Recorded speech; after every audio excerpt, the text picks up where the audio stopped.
Okay, I don't put my big voice on today because I'm going to introduce this next person who is a big personality in his own right. Okay. Along the way, he also graced the stage, most notably hopping into a frock to play Hernia, one of the ugly sisters in the 2016 pantomime Cinderella, which was a sellout at Sydney State Theatre.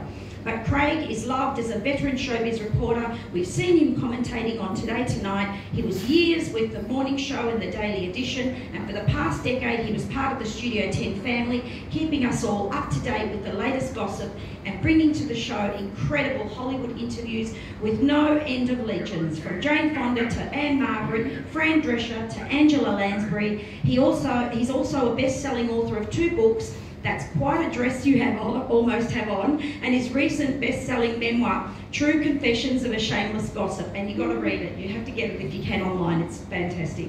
Not only is Craig a frequent visitor to Los Angeles, he lived in Hollywood for years and has stories on the stars that are eye-popping. Ask him about being squirted by Faye Dunaway when she turned the hose on him. He attended the Oscars, the Emmys, the Golden Globes and the Logies here at home. He's best friends with many a legend, has rubbed shoulders and clinked glasses with some of the world's biggest stars for almost 4 decades. Last month, Craig was awarded an Order of Australia medal for his outstanding service to broadcast media as an entertainment journalist. And the last year, he received the prestigious Oscar Award given out by the West Hollywood Chamber of Commerce for Most Outstanding International Showbiz Journalist. He is a shameless gossip. Please welcome the incredibly talented personality that is Mr. Craig Bennett.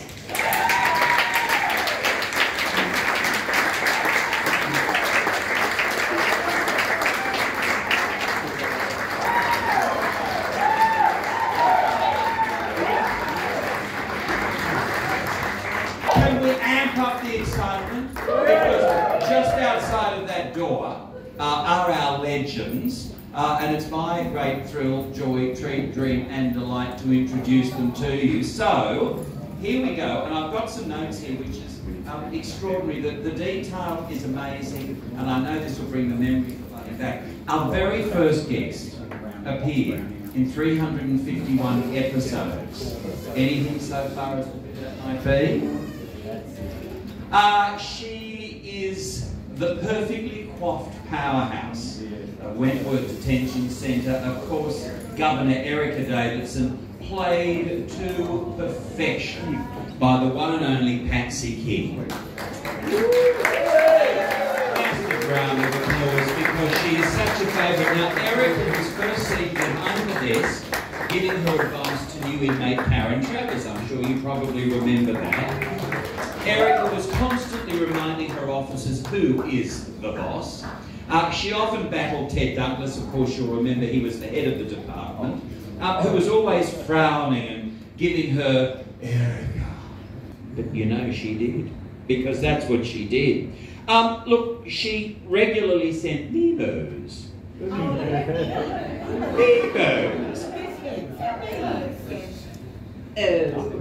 Now, only Patsy King can say memos the way memos should be said, and that is... Memo. That's right, a memo. And I have to say, Patsy, for anybody who's seen even half of those 351 episodes, yes, I know, my abacus tells me that, and it's not wrong.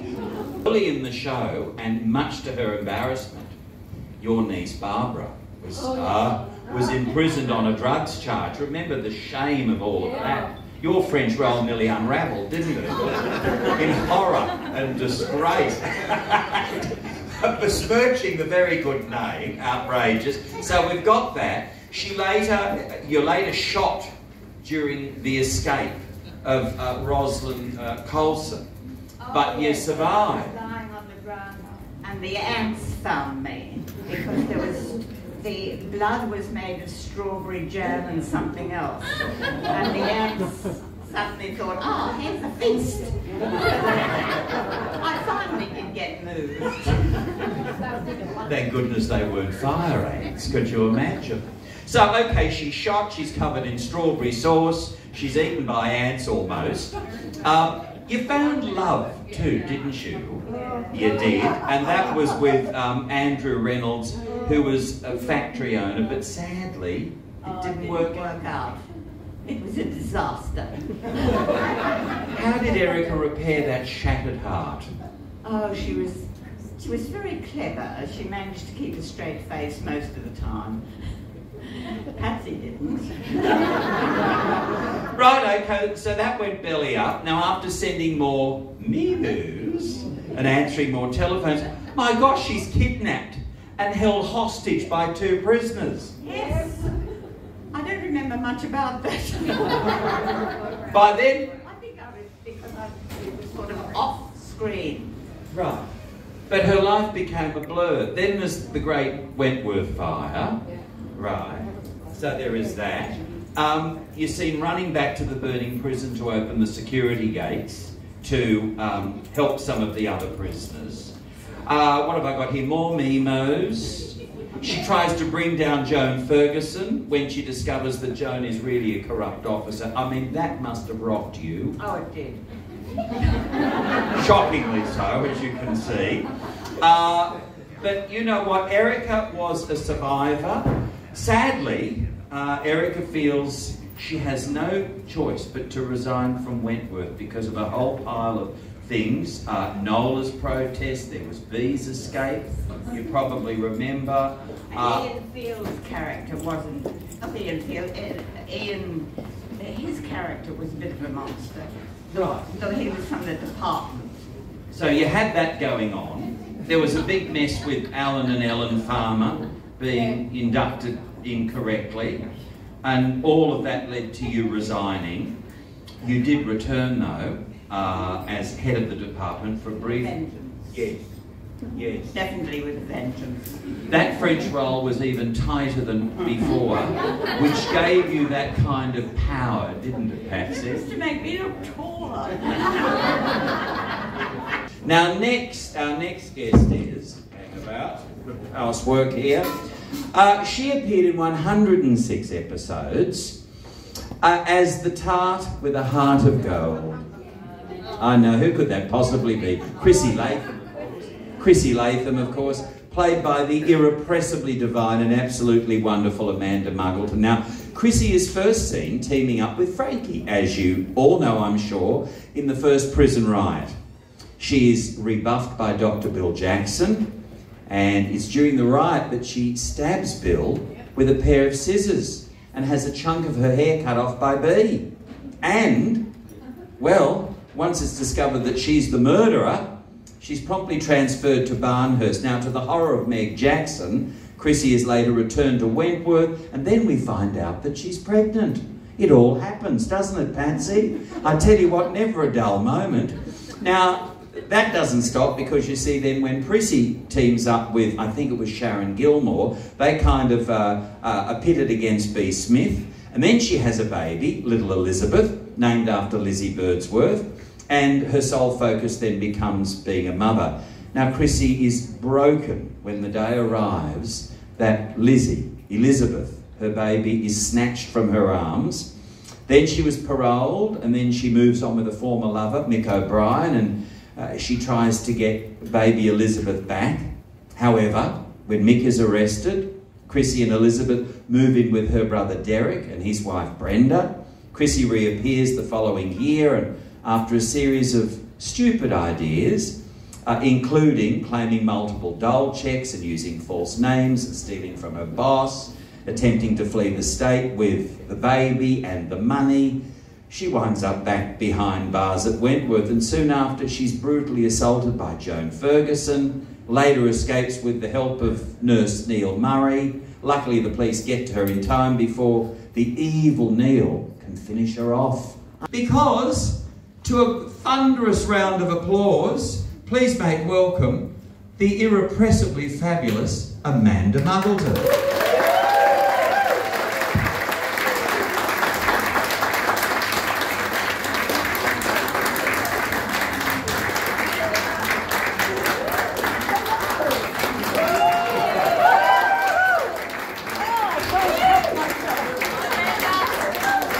And no one can rock tangerine quite like Amanda Muggleton.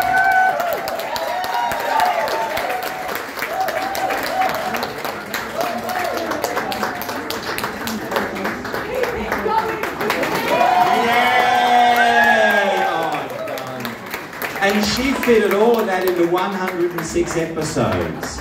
You must have got those scripts thinking, it was 106 it says here, yeah, 106. Much more than that. Well, I thought I was in like 400 or 500 now. well, with those storylines it seems like it. Gosh, how many prisons did you tour? Oh, all of them, including Pentridge at one point. They took us up to Pentridge. Well, they'd be mad not to, wouldn't they? That was an eye-opener. But now, as well as Prisoner, of course, think about some of your other telly credits. I've got here The Doll Bludgers, Kitty and the Bagman, remember that, Army Wives, Charlie and Boots, I think with the beautiful Paula. You didn't do? Army Wives, did I? No. Didn't you? I can't. It's just down here.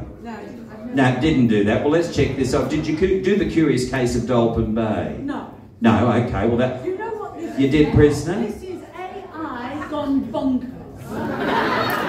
Val Lehman. Our next guest, of course, started 375 episodes. As Wentworth's, I suppose, first and most iconic top dog, the fabulous Queen Bee. She was really Queen of the Scene Press, wasn't she? Yes. Look, she had a tough battle as top dog against the likes of Frankie Doyle. There was Monica Ferguson, there was Sharon Gilmore, there was Margot Gaffney, there was Nola Mackenzie, Sonia Stevens, on we could go. She found love very briefly with Kent Pierce and then later Tony Maguire. And then after being paroled in early episodes, she finally got vengeance for her daughter Debbie, because she'd been killed, when she shoots her ex-husband Harry and shot him dead. She did. And you remember. Now when Bea is returned to prison, she gets stabbed in the side by a former officer turned prisoner, Anne Yates. Remember that? Of course you do. Do you remember that, Patsy? Yes? Yeah, there you go. And that happens because Bea finds out that her drug dealings, this is Anne Yates, finds out about the drug dealings, and we know, of course, that Bea Smith did not abide that at all. She then went head-to-head with Vera Vinegar Tits Bennett. Whoever came up with that wonderful name, Vinegar Tits? Frankie Doyle. Is that right? Frankie, just testing, there you go. Frankie Doyle, who was always one step ahead of the women. Now, Bea is almost buried alive during the Great Tunnel Escape, remember that? Yes, and then she winds up with amnesia on her way back from Barnhurst, but she escapes custody several times. She survives kidney failure. Gosh, she could have needed one of yours. Thinking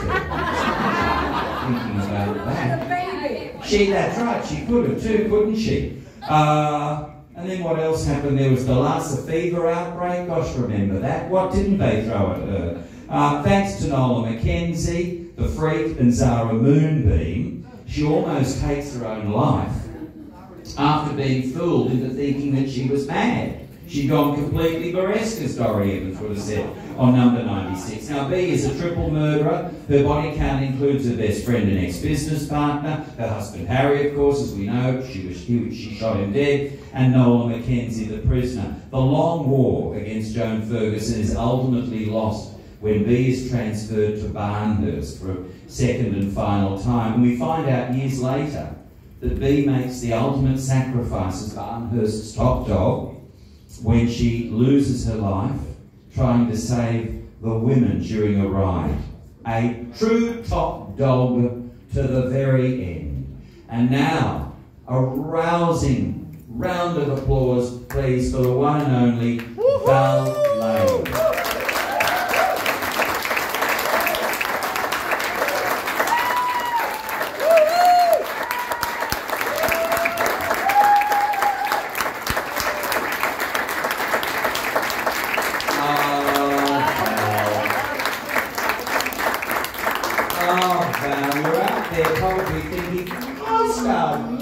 Starting all those things, not Amanda Muggleton, anyway, whatever, stuff happens. So we can do a little bit of a rerun here because beyond Prisoner, of course, a rich and very varied career on television and in the movies, for instance, The Doll Bludgers. I don't know about the rich.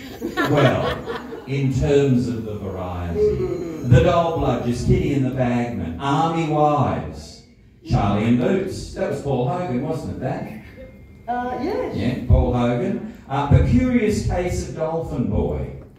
Oh, Lord. What was the curious case of Dolphin Boy? I don't even remember it. No. There was... Oh, hang on, that's Maggie, of course. No, I'm joking. There was Prisoner, there was Bellbird, there was Homicide, Tandara, Without Glory. This is all right. The Flying Doctors, The End, Wilderness, Blue Healers. Yeah. Yeah. Something in the Air. Oh, yes. All Saints. Oh, yes, one episode. Better than no episodes. Heavens to Murgatroyd. Of course, in theatre, Grease. Yeah, There was Driving Miss Daisy. There was Who's Afraid of Virginia Well, I Woolf. did Driving Miss Daisy in England, not in Australia. Doesn't matter, you did it. It's on your credits, isn't it? How Put the fabulous. whole of England in it. She's truly international. And Scotland. What about The Secrets of Beatrix Potter? Yes, another one I did in England. Lady Chatterley's Lover? Yes, I did. No, that was a good. That toured all over the place. Yeah. Dear. Good play. Yeah, very saucy, I heard someone say. Oh, yeah. As Amanda. Full frontal nudity. Oh, I hope so. But not me. I kept my clothes on. Oh, there's a disappointment. I played the housekeeper. Of course, A Streetcar Named Desire. Oh yes. Oh gosh. Oh yes. That's a wonderful play. Which would have been your middle name had you had taken everything off and tantalised the audience. Anyway, another round of applause for the fabulous Rabe. You can put your plates and meet up as they used to say in the old days. Just to get rid of that, so I'm not now reading Pamela's credits where it's Maggie's or Val's or whoever. Now, our next guest, and in fact I think they're going to come out together because when you think about it, to have two freaks in the room at the one time is something very, very special. And it is something very, very special. So, I'll just run through some of Maggie's incredible storylines. She appeared in 389 episodes as that most cunning officer. And we are talking Joan the Freak Ferguson, an icon. She doesn't like the term icon, but she is thanks to her brilliance on stage and screen. And look, she set out to make a good impression on day one when she finds a hollow heel in Chrissy's shoe. Do you remember that, Amanda, when Chrissy's shoe had a hole in it, or was hollow, the heel? The famous yellow shoes. There you go, you see. And it couldn't be cured with calamine lotion, could it, that famous yellow heel? Now, it doesn't last long, you see, so there are all those good intentions with Joan Ferguson, but then she kind of veers off course when she steals most of the bookie's money from Doreen. And then she took a fancy to Hannah Simpson. She bashes Chrissy Latham, claiming self-defence, then colludes with Nola to get rid of B, which results in B shooting Nola between the eyes. She foils many attempts by the women and the officers who wanted her fired. Unbelievable. She finally rids herself of B Smith with the help of Sonia Stevens, but her joy doesn't last long when the Fellows gang blackmails her, leading to the horrific death of her beloved doll. The fire. Yeah, could you imagine? Well, then she tries to kill Rabe Keane and has the first of many temporary bouts of acting governor.